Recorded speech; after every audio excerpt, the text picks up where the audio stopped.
Ya itu mesti ada rasionalisasi dan penjelasan ya, terutama saya kira dari istana apa yang menjadi standar dari gaji tersebut.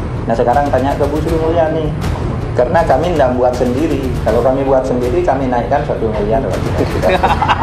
Yang harus kita persoalkan adalah seberapa besar andil lembaga ini untuk memperbaiki bangsa kita.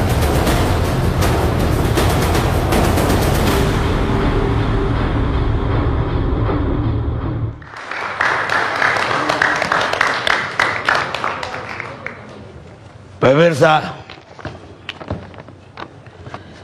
ideologi itu sebenarnya kuat kalau dia tidak lagi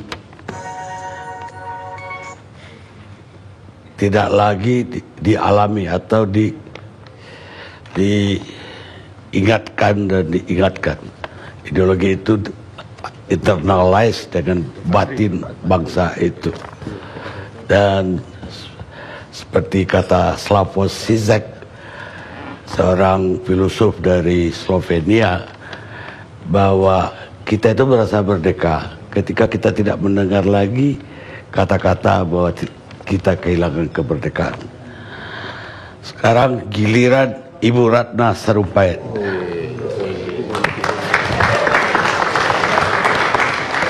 Sudah lama tidak muncul Ibu Ratna. Kangen saya. Oke, selamat malam hadirin semua dan pemirsa di seluruh Indonesia. Pertanyaan, apa pentingnya buat kita BPIP? Kalau jawaban awal saya sangat nggak penting, tapi mungkin jawaban akhir saya beda nanti. Ya. Saya ini mendengar baru beberapa dari pihak yang terlibat ya.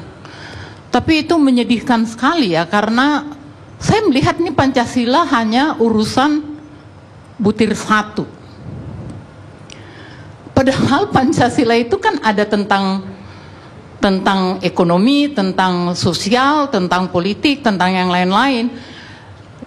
Terutama juga karena belakangan saya lihat banyak itu statementnya Pak Muldoko yang beredar banyak di WA mengatakan bahwa kerja BPIP harus segera dan harus maksimal, berhubung radikalisme sudah sangat mengancam. Saya kepengen banget sebenarnya pemerintah ini jujur lah. Sebenarnya yang mau dikejar tuh apa? Hantu apa? Saya nggak paham tuh. Jadi yang kemarin tuh ada radikalisme di Bogor kok katanya nggak ada pidananya kok. Itu Pancasilais nggak begitu? Kepolisiannya udah Pancasilais belum? Banyak sekali saya lihat yang dari tadi termasuk dan saya lebih kecewa lagi karena ketuanya pun masih tetap berputar-putar di keberagaman. Daya butir satu, ya butir satu. Bukan saya menganggap itu tidak penting, tapi jangan kita melemahkan makna dari Pancasila. Pancasila itu 5 butir. Ada masalah keadilan di situ, ada masalah musyawarah mufakat di situ, kemanusiaan yang adil dan beradab. Sudah beradabkah kita ketika misalnya pemerintah sudah tahu dan semua rakyat sudah teriak-teriak, please don't do it.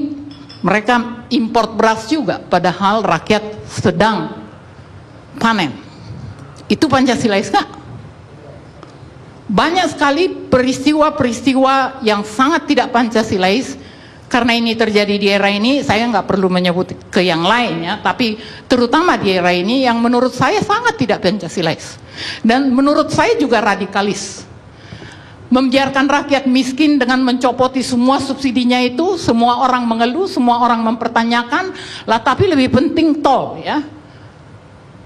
Itu radikalis nggak itu? Menurut saya itu teror kepada rakyat. Rakyat miskin semakin miskin dan nggak ada yang mau dengar. Kalau saya lihat sih memang pemerintahan ini tidak mau mendengar nasihat atau kritik.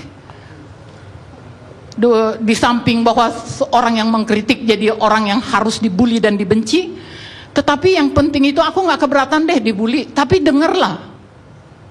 Kita ini sebagai warga negara mengkritik itu karena kita sayang negeri ini, karena kita peduli, dan kita nggak bisa bikin apa-apa. Presidennya udah ada, dan presiden itu aku suka atau tidak, aku hanya boleh bicara sama dia karena dia yang memimpin. Tapi itu kan nggak bisa terjadi. Yang paling parah TKA. Waktu hari buruh begitu semaraknya seluruh Indonesia, buruh berteriak-teriak TKA kembalikan, yang unskilled labor. 2 hari atau sehari setelahnya Perdana Menteri Tiongkok datang, dan di samping Pak Jokowi, beliau mengumumkan meminta kepada semua investor dari Tiongkok untuk mendahulukan local labor. Dalam imajinasi saya senang banget dengar itu, karena dalam imajinasi saya pasti mestinya Pak Jokowi langsung telepon Menteri Tenaga Kerja, Kepolisian, Kapolri, Bea Cukai, dan lain-lain, ayo mari kita bekerja. Ya dong, menurut saya semestinya udah ada pemulangan tenaga kerja pulang kampungnya, dan tenaga lokal mulai dipekerjakan. Dan itu nggak terjadi, Mang. Maksud Ibu Ratna yang begitu baru Pancasila gitu? Bukan, ya iyalah, iya dong. Kalau Pancasila itu kan sebanyak kemakmuran, bahwa apa yang ada di muka bumi ini, bumi Indonesia ini, untuk kemakmuran rakyat, bukan untuk kemakmuran rakyat Tiongkok.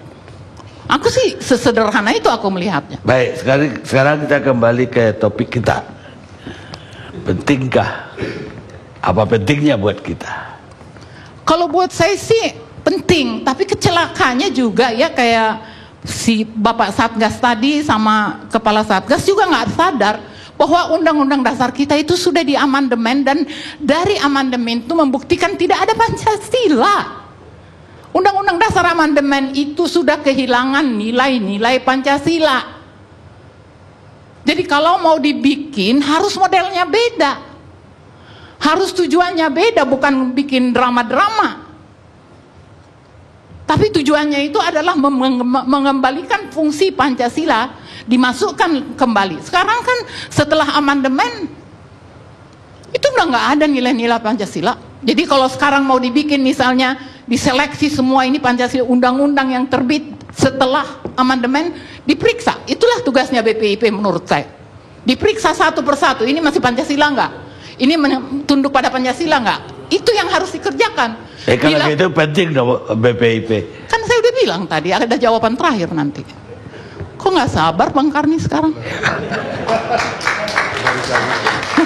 Iya, jadi itu yang harus dikerjakan. Bila perlu Mahkamah Konstitusi udah nggak perlu. Bikin Mahkamah Pancasila. Supaya segala, ini sebenarnya jadi persoalan ya, karena Pancasila kita ini tertulis tapi tidak punya kekuatan hukum. Saya, teman-teman di GSI pernah datang ke Mahkamah Konstitusi mempertanyakan itu. Selalu kita bilang, ya kita ini harus Pancasila, tapi orang melanggar Pancasila pun nggak dihukum kok.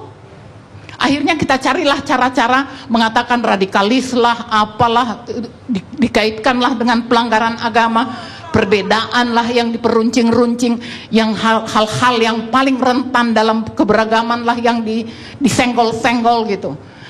Janganlah, kalau menurut saya, kalau memang kita mau bikin ini tetap ada, bikinlah dengan benar. Di mana tempatnya? MPR, bukan presiden.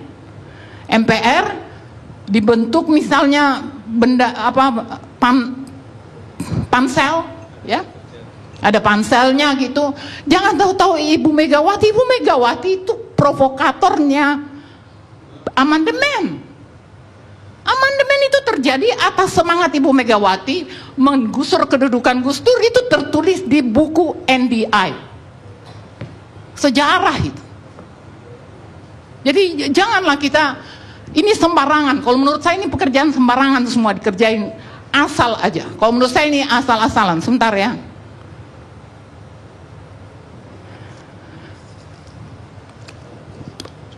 Misalnya salah satu yang harus dibuktikan oleh teman-teman di BPIP sekarang ini ya, harus, kalau ini mau diteruskan silahkan ya, tentu saja gajinya kasihanlah sama tenaga honorer.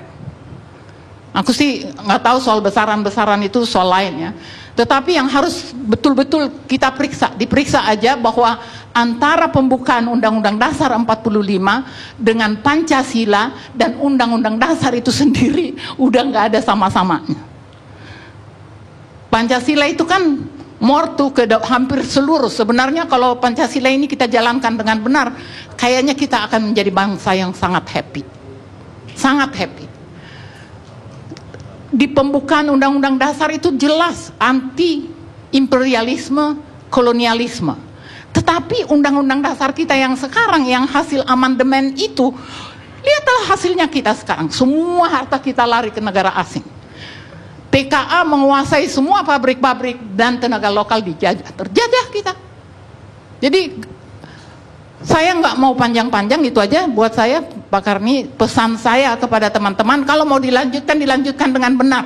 Ada aturannya. Saya agak tersinggung sama, bukan, saya mau minta maaf sama Pak Mahfud. Ya, Twitter saya agak keras belakangan.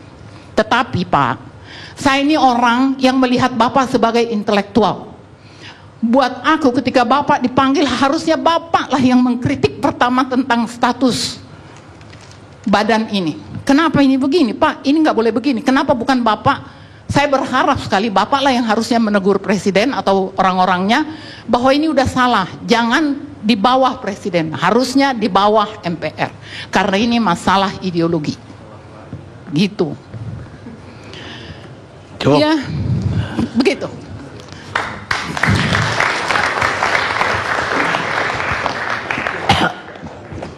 Karena mentionnya kayak Profesor Mahfud, saya kasih kesempatan Profesor Mahfud. Assalamualaikum warahmatullahi wabarakatuh. Terima kasih. Waalaikumsalam. Saya minta waktu yang agak cukup, Bang Karni, karena ini banyak yang harus dijawab. Pertama begini, pembentukan BPIP ini sebenarnya merupakan kebijakan atau ide Presiden Jokowi, pemerintah Jokowi, untuk menjawab hal-hal sebagai berikut. Pada tanggal 25 Juni tahun 2011 bertempat, ini sebelum Pak Jokowi jadi presiden, bertempat di gedung Mahkamah Konstitusi, ada pertemuan 7 ketua lembaga negara, mulai dari Presiden, MPR, DPR, DPD, MK, MA, BPK, dan Komisi Yudisial. Yang kesimpulannya pada saat itu ada keprihatinan. Ini sesudah reformasi berjalan lebih dari 10 tahun, gitu. Ternyata terasa adanya pelunturan nilai-nilai kehidupan berpancasila di tengah-tengah masyarakat. Kalau ada apa-apa orang berteriak, ini Pancasila sudah tidak dipakai, ini Pancasila sudah tidak dipakai. Kenapa? Pemerintah diam. Nah, lalu siapa yang harus berbuat itu?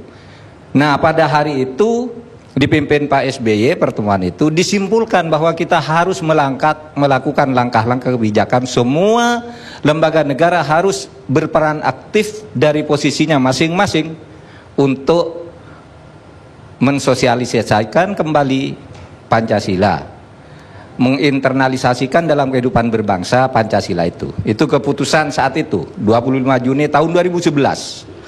Nah, follow up-nya apa? Follow up-nya kemudian MPR yang semula itu melakukan sosialisasi amandemen Undang-Undang Dasar diubah oleh Pak Taufik Kemas menjadi sosialisasi 4 pilar. Jadi MPR sudah melangkah pada waktu itu untuk memfollow up itu. MK kemudian membentuk Pusat Studi Pancasila dan Konstitusi yang sekarang terus berlangsung ada di Cisarua. Gedungnya masih ada dan sampai sekarang mengundang ulama, kemudian pondok pesantren, raja-raja, kemudian guru PPKN dan sebagainya diundang secara rutin ke sana, diberi penataran tentang Pancasila dan Undang-Undang Dasar yang harus dijadikan materi di dalam kehidupan mereka mengajar di pesantren maupun di keraton maupun di sekolah-sekolah. Sampai sekarang ada gedung itu. Nah, di tingkat pemerintah pada waktu agak macet. Karena pada waktu itu Pak SBY menunjuk Pak Joko Suyanto sebagai Menko Polhukam dan Pak Muhammad agar keputusan itu dimasukkan di dalam kurikulum. Ada persoalan masuk kurikulum apa? Kan sudah ada pelajaran sejarah, kan sudah ada pelajaran ilmu bumi, semua itu Pancasila. Ketika lembaga ini dipesankan mau diberikan, gimana nih kalau ke Lemhanas saja? Nanti dituduh Lemhanas jadi BP7. Semuanya alergi dengan istilah BP7 pada waktu itu. Jadi pemerintah tidak berbuat apa-apa sampai saat itu. Gitu. Sampai Pak SBY berhenti juga. Yang berbuat itu baru MPR dan MK. Menteri Pendidikan tidak bisa, kalau diusulkan undang-undangnya tidak memungkinkan mata pelajaran Pancasila itu masuk ke SD, SMP, SMA perguruan tinggi. Itu terserah masing-masing, sudah ada kurikulum, sudah masuk Pancasila dititip ke masing-masing sekolah berdasar kepentingannya masing-masing, bidangnya masing-masing. Dan ada yang berbuat pada waktu itu, semua serba takut. Itulah sebabnya kemudian perasaan semakin jauh kehidupan berbangsa dan bernegara Pancasila itu lalu dirasakan dari survei-survei sebagai berikut. Survei Saiful Mujani menyatakan 87% penduduk Indonesia itu menghendaki Pancasila dasar negara. 9% itu ingin diganti negara Islam. 4% menyatakan tidak tahu. 9% itu berapa Bang Karni? 24 juta. Dan ini kalau berteriak semua, repot kita. Nah, sekarang khutbah-khutbah di masjid BUMN, dari 100 khotib itu 41 khutbahnya itu intoleran. Ini hasil survei di masjid-masjid BUMN. 8 dari 41 itu anti nation state, nggak mau negara kebangsaan, negara demokrasi nggak mau. Ini hasil BUMN. Lalu ini hasil penelitian yang lebih ilmiah. Gerakan Islam Syariah yang ingin mengganti negara Pancasila dengan negara agama itu ada 3. Hasil penelitian Haidar Nasir dalam disertasinya di UGM, saya ikut menguji pada waktu itu. Azumardi Asra promotornya, Pak Yahya Mohaimin dan sebagainya. 3 organisasi itu, 1 Hizbut Tahrir Indonesia. Disertasinya bisa dibaca nanti. Apa Hizbut Tahrir Indonesia? Ingin mengganti negara Pancasila dengan negara khilafah. Kedua, Majelis Mujahidin Indonesia ingin memberlakukan semua hukum di Indonesia adalah hukum Islam meskipun negaranya negara Pancasila. Dia tidak mungkin mengganti nama Pancasila, tapi hukumnya harus hukum Islam. Majelis Mujahidin. Yang ketiga, KPPSI, Komite Persiapan Pemberlakuan Syariat Islam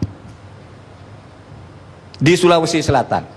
Targetnya adalah karena tidak mungkin mengganti negara dengan khilafah dalam waktu pendek, karena tidak mungkin memberlakukan hukum Islam secara nasional, maka KPPSI menyatakan semua daerah yang umat Islamnya menang di DPRD supaya membuat perda syariah. Apa ini bukan tindakan radikal? Apa betul itu radikal karena radikal? Tidak juga. Betul Mbak Ratna itu, betul. Mungkin karena ketidakadilan, mungkin karena ketidakberesan, tapi kan itu bukan soal Pancasila, itu soal manajemen pemerintahan.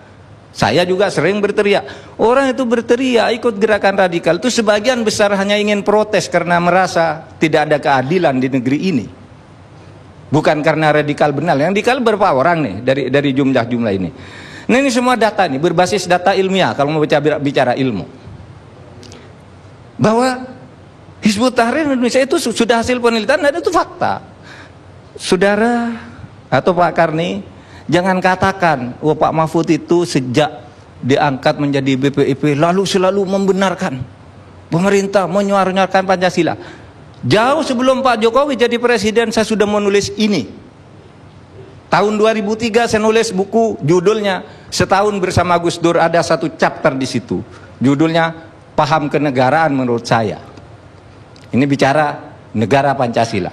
Tahun 2007 melalui buku Fiqhus Siyasah, Fikih Politik Menurut Islam. Ini ditulis oleh Saudara Ridwan HR, diterbitkan oleh Fakultas Hukum UI. saya memberi pengantar di situ, mengingatkan, ini tahun 2007, bulan Agustus, mengingatkan saya, ada gerakan Hizbut Tahrir ingin mengganti negara Indonesia. Ini fakta, mereka tidak pernah bantah. Sampai sekarang ketika saya mengatakan ini, tidak pernah bantah. Karena jejak digitalnya ada. Gitu. Tahun 2017 saya sudah nulis di Harian Kompas sebelum terbentuk BPIP, saya sudah nulis ini. Jadi keliru Pak Mahfud tuh, saya sudah ikut BPIP kok. Justru saya ikut karena ini ide saya sejak tahun 2003 yang ditulis dan sekarang masih tercetak.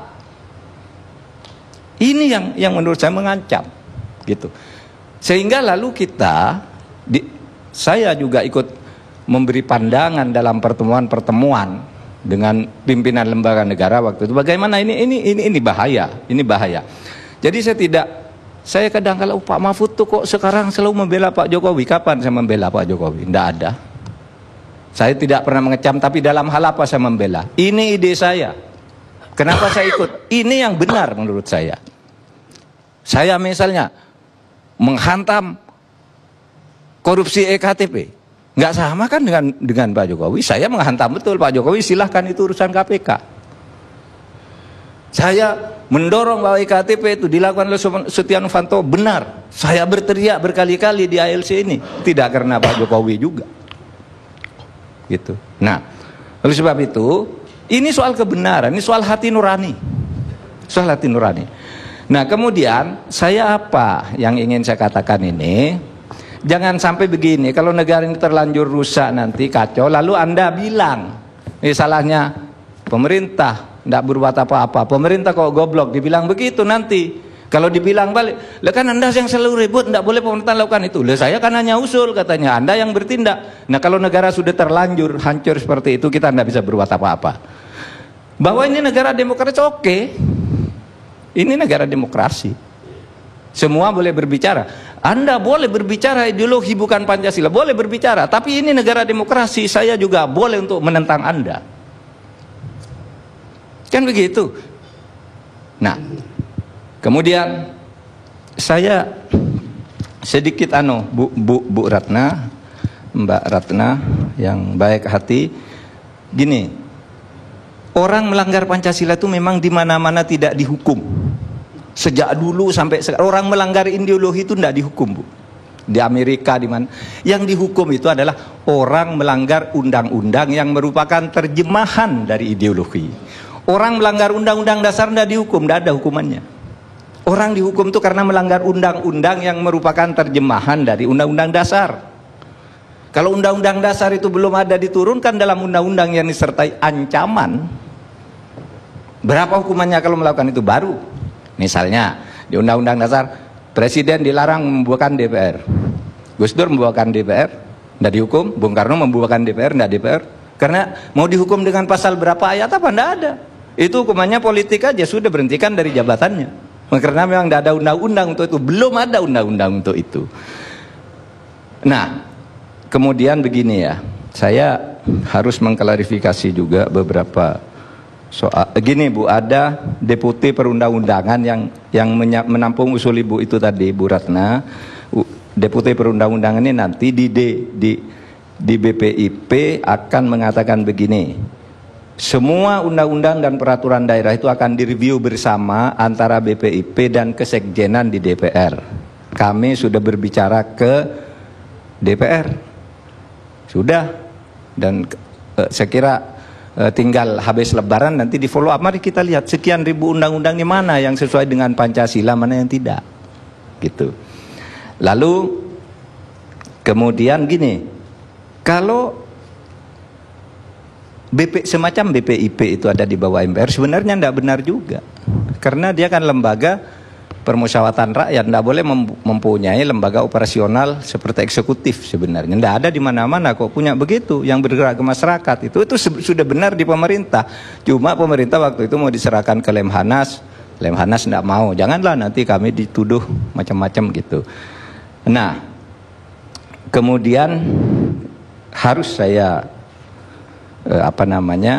jelaskan juga begini, sampai hari ini kami tidak pernah mengurus dan tidak pernah mendapat gaji sampai hari ini. Malu dong bertanya gitu. Sejak dulu kami tidak pernah tanya. Tanyakan aja. Nah, soal Pancasila itu kok hanya ketuhanan? Bukan hanya ketuhanan, Pak Syafi'i Ma'arif itu setiap rapat.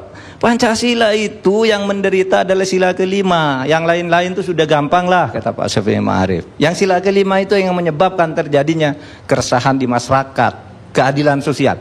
Bukan hanya sila satu. Bukan hanya sila satu. Demokrasinya juga, undang-undang sudah dibahas semua. Tapi ini kan baru 11 bulan. Kemudian kekeliruan, ini harus dijelaskan, minta izin Pak Karni. Kekeliruan nomenklatur pemberitaan bahwa kami menerima gaji 100 juta itu memang menimbulkan keresahan. Kami sendiri kaget, sehingga saya memberi tanggapan, barangkali ini bukan gaji. Barangkali, saya bilang, sesudah saya lihat, mana sih, memang bukan gaji. Kalau gajinya itu pejabat sudah ada standarnya semua. Ini kan ada tunjangan operasional, tunjangan macam-macam, sampai di kumulatif, nanti dipotong lagi asuransi, dipotong lagi untuk supir, diurus sendiri. Semuanya, sampai hari ini.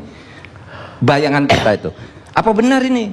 Kalau gaji sebesar itu, saya akan kembalikan ke negara. Nggak pantas orang mendapat gaji sebesar itu. Sehingga dijelaskan oleh Bu Sri Mulyani kan, sudah dijelaskan oleh Bu Sri Mulyani, itu bukan gaji. Istri justru kecil kalau dibandingkan, maaf saya katakan kecil itu jangan katakan gaji, merasa gaji. Kalau dibandingkan, ya coba Anda lihat sekarang komisaris BUMN more than 200 juta.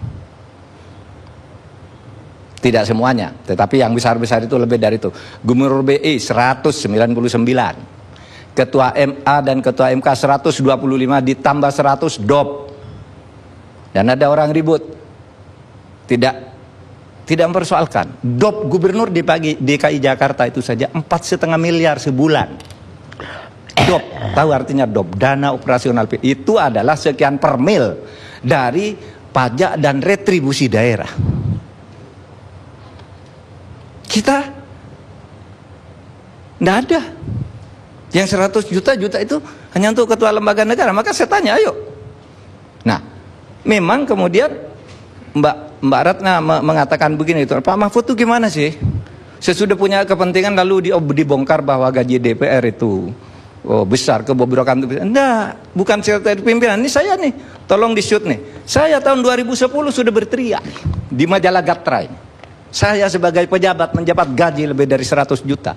Kenapa saya berteriak ini? Ini ada di majalah Gatra. Tanggal 14 Februari tahun 2010. Lihat nanti. Saya bukan baru berkata sekarang. Kenapa? Waktu itu saya mau keluar dari DPR, mau menjadi hakim MK.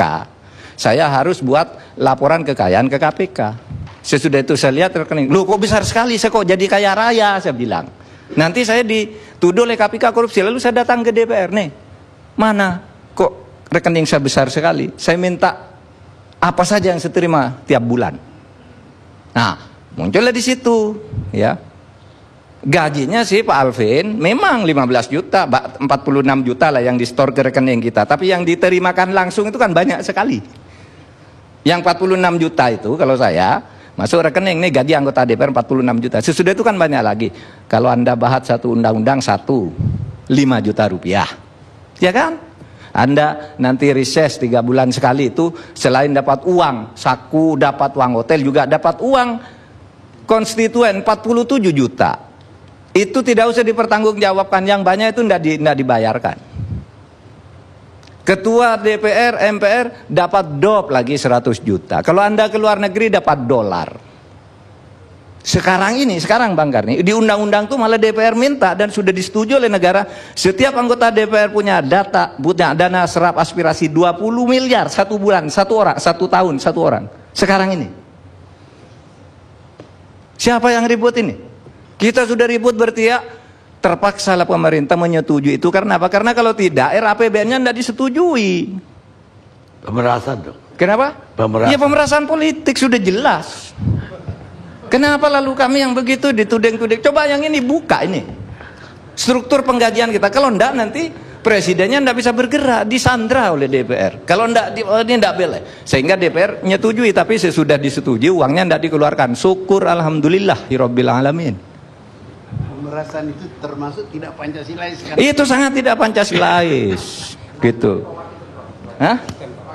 Nasdem menolak, tapi kan masuk di undang-undang kan? Masuk di undang-undang. Cuma tidak dicairkan oleh DPR. Nah sekarang coba, kalau bicara gaji DPR itu berapa sih? Berbeda-beda cara menjelaskan orang. Karena memang banyak sekali jenisnya. Pak Alvin itu membuat fotokopi gajinya 15 juta satu bulan ya Pak Alvin dimasukkan di itu. Itu kan gaji pokok. Belum lagi yang diterima. Yang saya katakan tadi, itulah hak-hak keuangan yang disampaikan situ lalu dikumulasi ke depan jadi 100 gitu. Dan untuk itu maka saya sudah begini bilang, urusan gaji itu oke lah, kita tidak butuh itu. Dan kita tidak tahu juga, tidak pernah usul. Itu urusan kenapa? Kalau DPR sebesar tadi wajar. Kenapa? Karena biaya kampanye 10 miliar. Lah ya kampanye. Setuju Bang Karni kampanye. Setuju kalau karena kampanye lalu gajinya diperbesar gitu. Daripada dia ambil lagi. Oh setuju ya. Ya udah kalau setuju. Tapi begini soal gaji ini. Oke, saya sudah menghadap presiden pada waktu itu. Saya waktu menghadap presiden itu bersama atau didampingi karena kebetulan ketemu di situ Bu Yenti Ganarsih, ahli korupsi, anti korupsi, wanita anti korupsi di Trisakti. Ada Profesor Yos Yohan, Undip, lalu presiden didampingi oleh Dwi Payana. Saya pada waktu kalau memang gajinya tidak benar, ini supaya dibekukan. Saya malu, saya punya jadwal ceramah agama itu tiap hari. Malu saya kalau ceramah agama kok gajinya tidak benar. Tapi presiden pada waktu bilang, Pak Mahfud itu tidak benar beritanya. Itu presiden. Ada Yenti Ganarsih. Gaji Pak Mahfud itu cuma 5 juta. Sri Mulyani juga sudah bilang begitu. Gitu. Nah, oleh sebab itu itulah penjelasan dari saya, ya. Jadi kalau kami tidak pernah dibayar, saya bilang BPIP itu tidak pernah dibayar lah selama setahun. Ada yang bilang bohong itu katanya. Bohong. Apa yang selama ini dilakukan itu apa? Kami nyuruh swasta, minta swasta dibikin proposal nih, undang nih 75 tokoh Indonesia, 72 tokoh Indonesia yang berprestasi. Siapa swasta yang membiayai? Kita bikin proposal, kamu yang buat, tapi uangnya jangan masuk ke kami karena kami tidak boleh ngeluarin uang rakyat. Ambil. Diambil oleh swasta, mereka kerjakan. Di Jogja sekarang ini ada bulan Pancasila, biayanya 3,7 miliar. Kita buat proposalnya lalu diberikan ke sebuah perusahaan, silakan buat IO, jangan menyentuh kami uangnya. Saya juga sering ceramah kemana-mana tidak dibayar. Kenapa? Karena kalau saya ceramah misalnya ke Undip, itu dibayari oleh Undip. Nanti dari Undip saya mampir ke satu tempat ceramah Pancasila, tidak dibayar. Saya bayar. Saya kemarin ke New York begitu. Tidak dibayar sepeser pun. Saya hanya minta tolong dicarikan visa. Gitu aja. Jadi saudara jangan terlalu lah mempolitisir, kemudian memojok-mojokkan orang tanpa klarifikasi, tanpa tabayun. Ada yang bilang mau tabayun tapi ngejek. Sehingga saya terpaksa bicara, kalau begini nyamuk-nyamuk ini di blok satu-satu tidak bisa ini. Harus sarangnya disemprot ini. Iya, itu yang saya lakukan. Nah, saya kira itu dari saya ikut prihatin Pak Suteki diadili, tapi saya bilang begini sebenarnya kepada pemerintah, sudahlah urusan HTI itu kan sudah selesai. Misalnya ada menteri mengatakan barang siapa yang ikut HTI supaya mengundurkan diri dari HTI atau diberhentikan dari PNS. Menurut saya ancaman seperti itu kan tidak benar. Karena apa? Karena HTI sudah dibubarkan, kok orang suruh mundur. Mundur dari mana? Sudah bubar kok suruh mundur. Mundur dari mana coba? Bikin surat saya mau mengundurkan diri dari mana? HTI-nya udah dibubarkan sekarang. Gitu. Taruhlah ini secara hukum. Besok menang kata Pak Teki di MA. Itu untuk menghidupkan lagi kan perlu SK baru, tidak langsung keputusan MA itu langsung hidup, itu tidak bisa. Kalau di dalam hukum administrasi negara tidak ada jalannya itu. Artinya sekarang ini sedang bubar.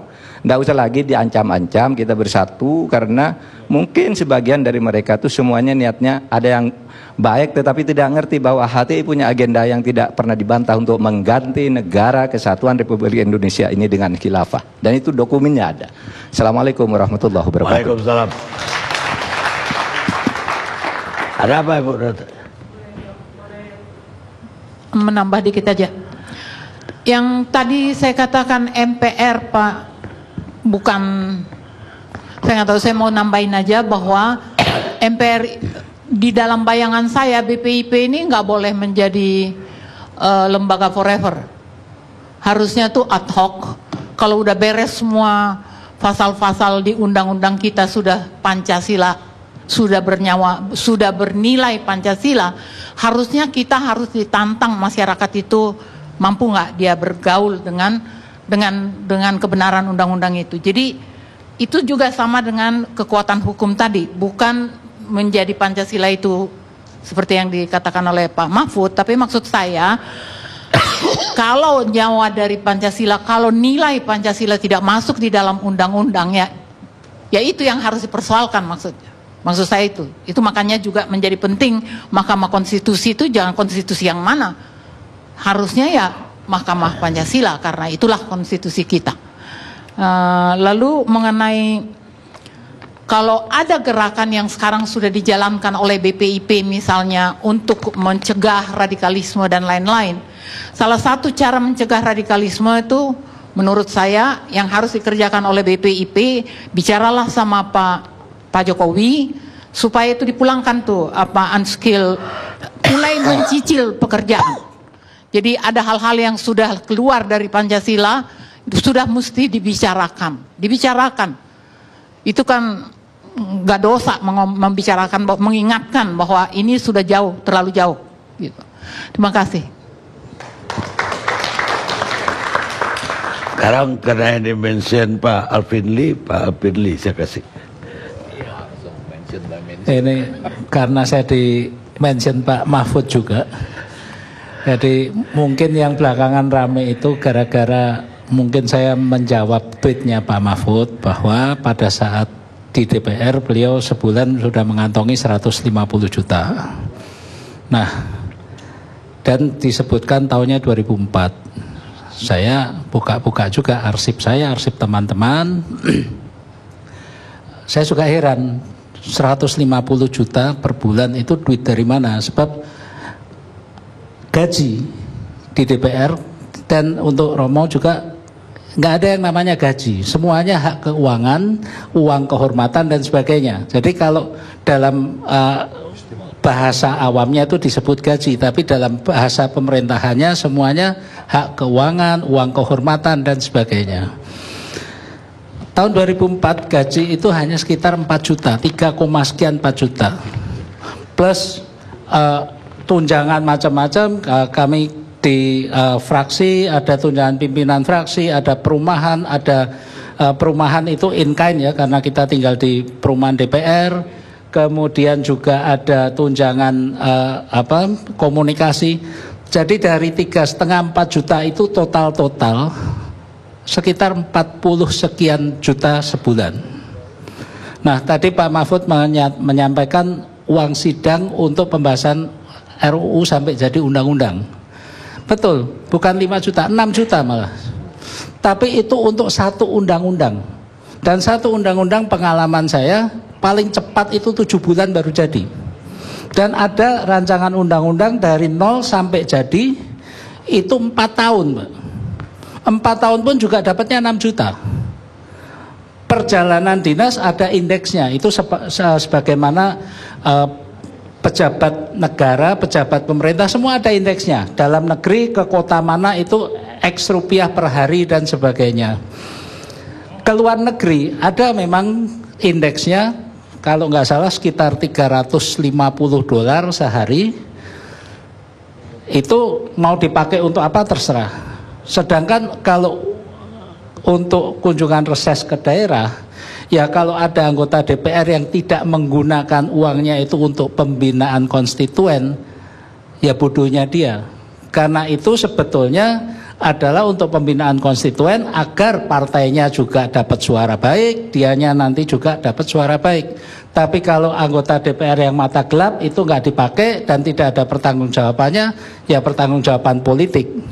Tapi bukan berarti itu masuk unsur penghasilan kami. Yang dibiayai itu adalah biaya-biaya untuk pelaksanaan tugas-tugas. Nah, saya nyentil Pak Mahfud. Saya dengan Pak Mahfud ini berteman lama. Pada waktu beliau pertama diangkat jadi menteri oleh almarhum Gus Dur, rasa-rasanya orang pertama yang berdebat di TV dengan beliau itu saya juga. Nah, tapi ya dalam politik kita bisa berseberangan, di luar politik kita berteman. Dalam sepak bola saya musuh besar dengan Pak Mahfud. Nggak usah disebut klubnya deh, nanti buntutnya panjang itu kalau. Ya tapi semua orang juga udah tahu MU. Kalau saya Liverpool, Pak. Jadi saya bertanya, dan saya pun bertanya pada Pak Mahfud juga menggunakan tutur kata yang sopan. Tapi rasa-rasanya saya bertanya pada Pak Mahfud, kemudian yang nyamber ini banyak banget. Makanya saya juga udah setelah itu saya nggak mau ngomong lagi daripada nanti pertemanan rusak. Dan intinya kembali lagi, saya justru menyayangkan kalau keberadaan BPIP ini kemudian hanya ditarik soal gaji keuangan saja. Ini lembaga strategis. Saya menilai keberadaan BPIP ini merupakan produk kebijakan pemerintah. Karena lembaga ini tidak dibentuk berdasarkan undang-undang dasar, tidak dibentuk berdasarkan undang-undang, bahkan peraturan pemerintah pun tidak dibentuk berdasarkan peraturan presiden, yang ini menunjukkan bahwa pemerintahan Pak Jokowi ini merasakan ada kepentingan yang mendesak sehingga membentuk BPIP. Kalau tidak ada pentingnya, tidak ada urgensinya, tidak akan dibentuk BPIP. Nah, permasalahannya adalah sejak dibentuk tahun lalu, kemudian berubah bentuk, tadinya UKP, kemudian menjadi badan, tenang-tenang saja.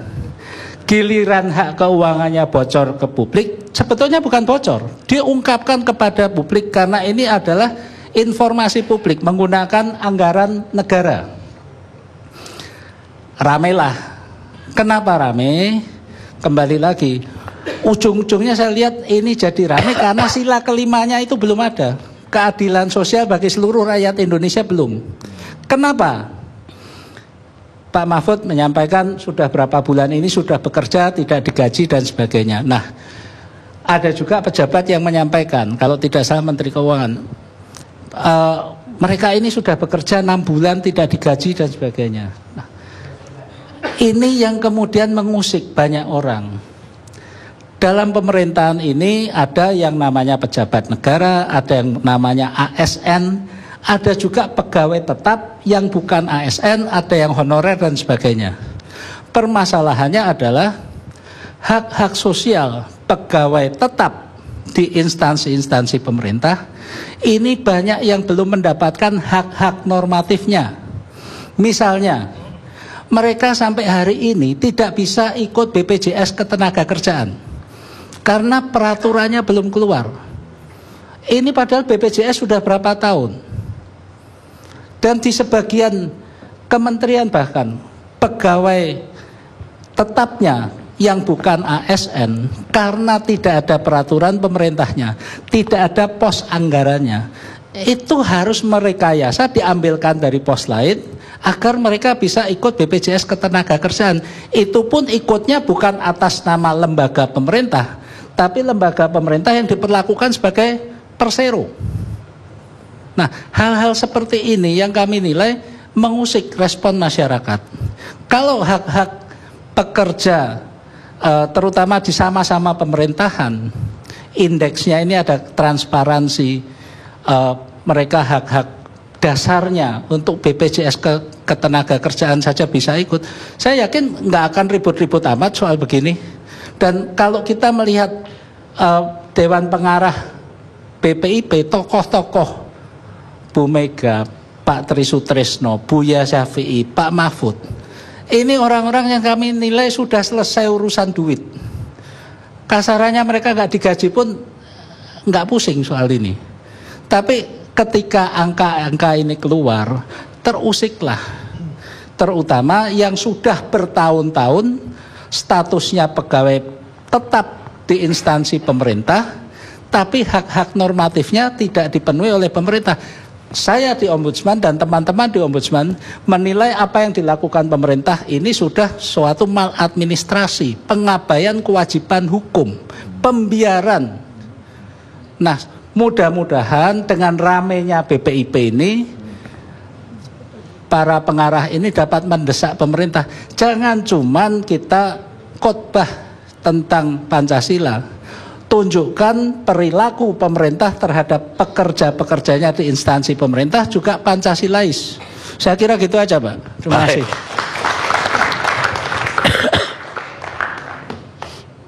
Berat yang dituntut Alfedli, berat. Sebenarnya dalam urusan publik, walaupun sebuah manusia udah tahu, tapi manusia lebih suka kebenaran itu dibungkus dengan santun daripada dibuka di bawah matahari dan dilihat sebuah orang. David Hume, filosof Skotlandia. Kita rehat sejenak.